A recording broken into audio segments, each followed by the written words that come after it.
రాష్ట్రంలో లోక్సభ ఎన్నికలు ముగిసినా కానీ రాజకీయ వేడి మాత్రం తగ్గడం లేదు. తరచూ వివాదాల్లో చిక్కుకునే మాజీ మంత్రి మల్లారెడ్డి తాజాగా మరో చిక్కులో చిక్కుకున్నాడు.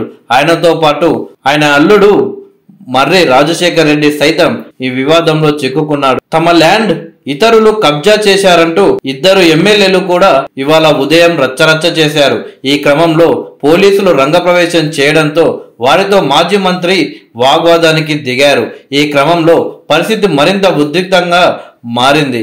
ఇంతకీ ఏం జరిగిందంటే, Jeedimetla division Suchitra military compound wall రోడ్డులో సర్వే నంబర్ 81, 82లో 2 ఎకరాల 10 గుంటల తమ భూమి కొందరు కబ్జా చేస్తున్నారని ఇవాళ ఉదయం మల్లారెడ్డి, ఆయన అల్లుడు రాజశేఖర్ రెడ్డి, కుమారుడు భద్రారెడ్డి తొలుత ఫేట్ బషీరాబాద్ పోలీస్ స్టేషన్ కు వెళ్లారు.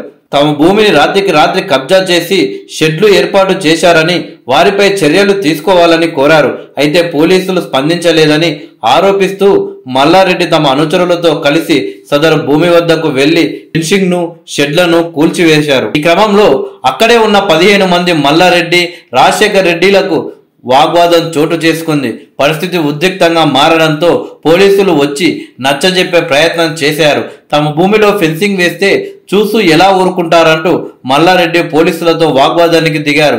కేసులు పెడితే పెట్టుకోండి, మా ప్రాణాలకు తెగించి అయినా సరే మా భూమి మేము కాపాడుకుంటామని ఆయన ఆగ్రహం వ్యక్తం చేశారు. ఈ క్రమంలో మల్లారెడ్డి, రాజశేఖర్ రెడ్డిని పోలీసులు అదుపులోకి తీసుకొని ఫేట్ బషీరాబాద్ పోలీస్ స్టేషన్ కు తరలించారు.